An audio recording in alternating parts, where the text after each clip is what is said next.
Honors classes 10th grade students are taught basically at a higher level because they are honors, and the AP classes are, the lower level classes, the regular classes are dumbed down. So they don't give them. So by the time they get to me in the 10th grade, it's just over. It's over. And so, but your suggestion is, since it's, even though you admit that it's over, by the time they get to the 10th grade, just mix it all up. No, when they get to 9th grade, blow it up in the 9th grade. In the 9th grade, I'm going to tell you, these people in the 9th grade, so I had some of these kids in the 9th grade.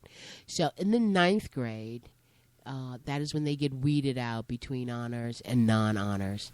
So no. So in the 9th grade, they came in. They're all just freshmen. So blow it up in the middle school. Some of them might have been put in an honors class. And then I hate to say this, but when I had the students that I had, the couple that are in the class that I had would know stuff that the other people didn't know, and I didn't understand. You don't know what an artifact is. You don't know what prehistory. That's the regular class. This is the so-called honors class. So even amongst those among the honors. They aren't all that honorable. Yeah. I mean, then just yesterday, I don't know, like kids echo, there's a political socialization and you learn from your parents. So you go out and repeat what they say. And so his kids kept going off, Barack Obama this, Barack Obama that. Now, up on the board, they're copying the homework. So we got the last 3-4 minutes of the class. And I'm just listening to them. Oh, well, his father, he's from South Africa. What are you talking about? No, his mother, she's from Hawaii. Yeah, well, he's half Japanese. It's just like one messed up statement after the other. And none of it was accurate, total inaccurate. And I'm just listening to this. And I was like, where do you get this from? You all have a phone. You all have a computer. Why don't you look this up? No. And so it's amazing that they could come in and not know that this man, his father is Kenyan. Barack, what kind of name is that? It's just all kinds of crazy stuff. It's not amazing to me. Here's why it's not amazing to me. If you listen to Donald Trump, if you listen to Rush Limbaugh, if you listen to Fox, if you listen to these, if that's what you listen to, that's what you know, and that's what you hear. Because the media portrays that, and that's what you listen to, so that's what you know. And that's what their parents listen to, and then their parents tell them. By extension, that's what they're listening to. Because they're going to the car, you're listening to Rush Limbaugh, right? Yeah, but Barack Obama isn't half Japanese. But he's it doesn't not from matter. South Africa. No, they're not. They don't have the time to go look whether that's true or false. They have the time to do that. Huh? They have the time. They don't want to do that. They want it easy. Come on. Look at when the media portrays stuff. As a matter of fact, there's this story in here in the Black Atlanta Star, right? Quickly. The story is the difference in how the media covered the Ferguson protests versus the pumpkin rioters. It's different. They covered the Ferguson protests in one way, and they cover the pumpkin rioters in another way. Now, and I can tell you. I don't even know what the pumpkin rioters are. Yeah, but we're going to just get there. The pumpkin rioters may have been more disobedient more than anything else. But they were of a certain persuasion. And listen, this is not casting aspersion on anybody. Well, why would you? This is factual. Casting aspersion. Yeah, because you know what it is sometimes. Oh, no, but why are you being don't apologize? So you're saying that because the pumpkin rioters, I guess you're saying they're white. Yeah. And what that? Let me find out what a pumpkin rioter. Yeah, but before we get like there, smashing pumpkins around, or is that what that is? Or? No. Let's go. Okay. Let's go find out what the pumpkin rioters to our are. first local story from the Village Green. Coalition on Race asks Maplewood South Orange for resolution on Ferguson, Missouri. The South Orange Maplewood Community Coalition on Race has asked the governing bodies of Maplewood and South Orange to pass resolution condemning the action of law enforcement in Ferguson, Missouri regarding the shooting to death of Michael Brown, an unarmed 18-year-old African-American, by a white police officer last August. The proposed resolution was drafted by Coalition Chair Fred Profeta, who is also former mayor of Maplewood. Profeta sent the proposed resolution to both the Maplewood Township Committee and the South Orange Village Trustee for review.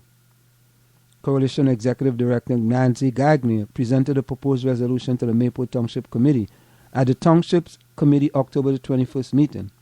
The coalition plans to present the resolution to the South Orange Village at South Orange Board of Trustees meeting on November the 10th.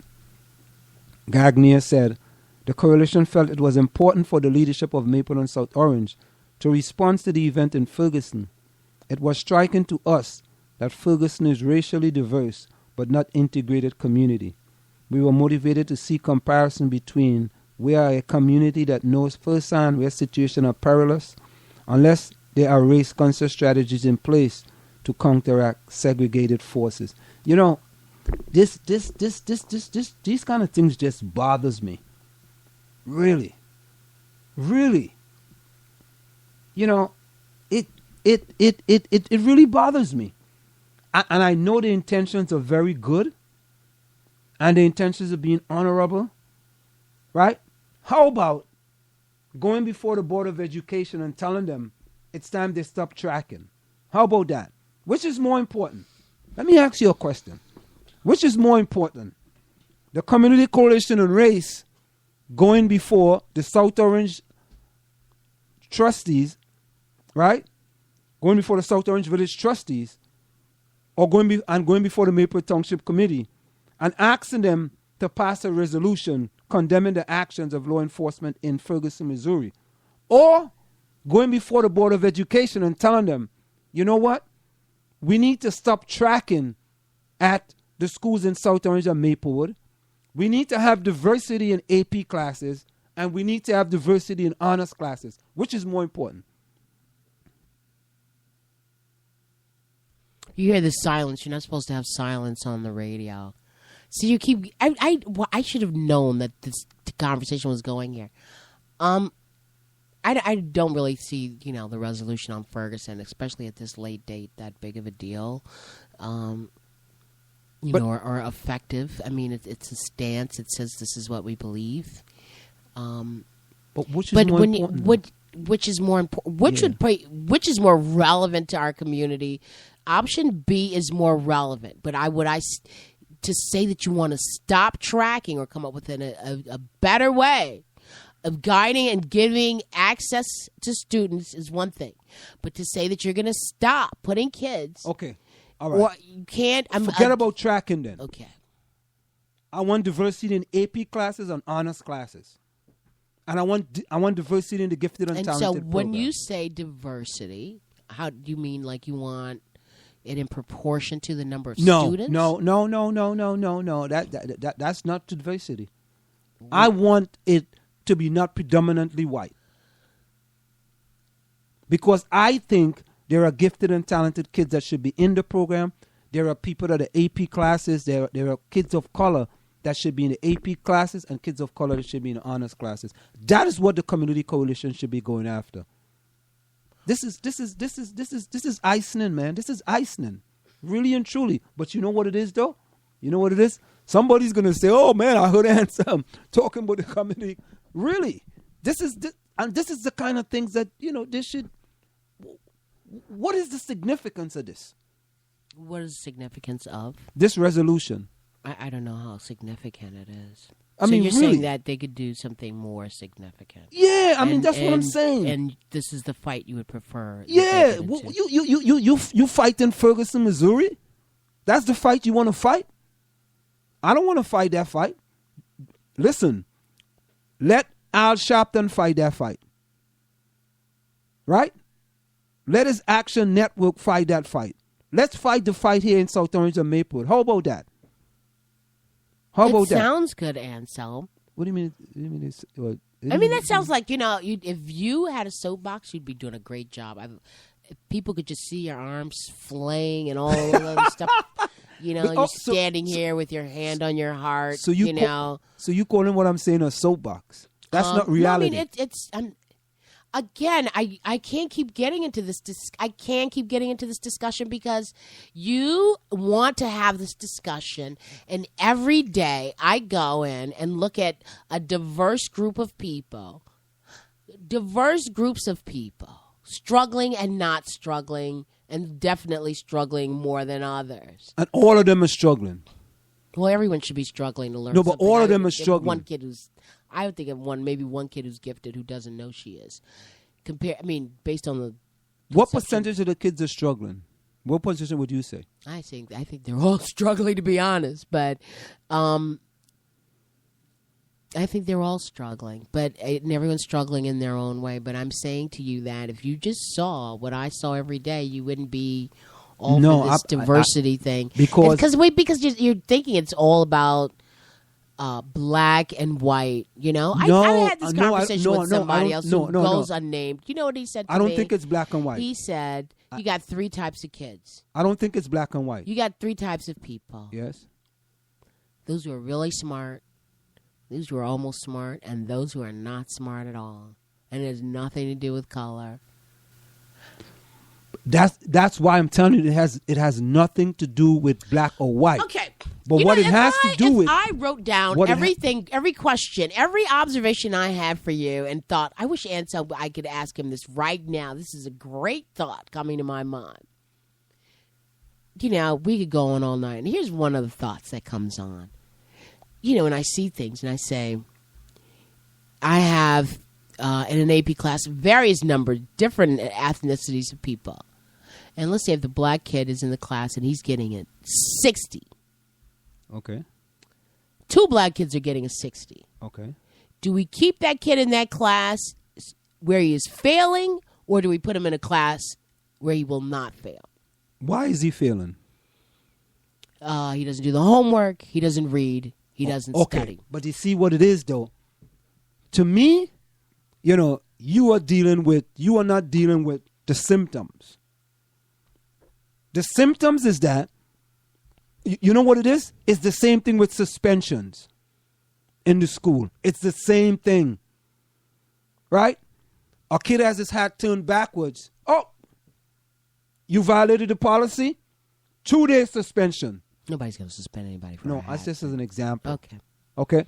Oh, you don't do your homework? All right. If you miss your homework, I give you get 0.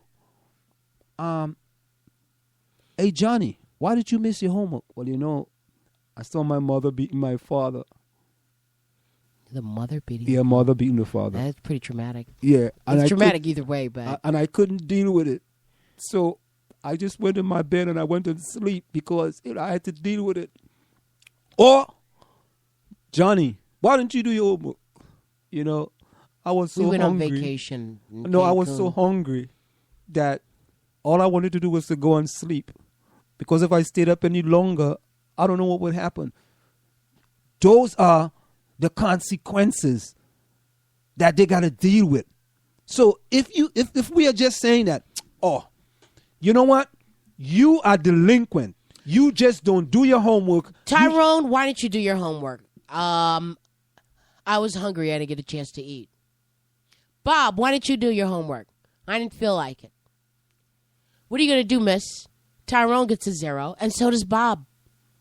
So, I mean, you're assuming that everyone is giving Bob the break and not the break to Tyrone. No, I never said that. No. So why, I mean, you know, your analogy's falling straight through some very thin ice. But no, what I'm saying to you is that there could be legitimate reasons why they are not doing their homework.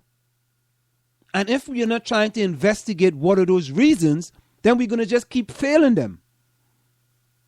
But why don't we try to get into some of the reasons why they're not doing their homework?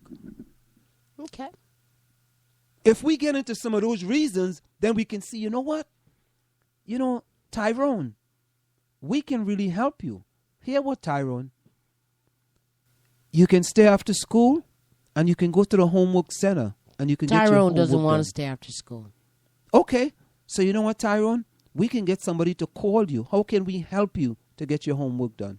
Because, you know, Marjorie, really and truly, When these so kids when see you people have care, people, okay, when you- okay, but that's got nothing. yeah, but when caring people has care- nothing to do Yes, with it the does. placement of somebody. No. Maybe you care more about them by placing them somewhere. No, but- so what you're saying is that we need social workers. We're not saying that you need academics. You need social workers. But that's part of the solution. Okay, so you get the social worker, but that may not turn that kid's grade around.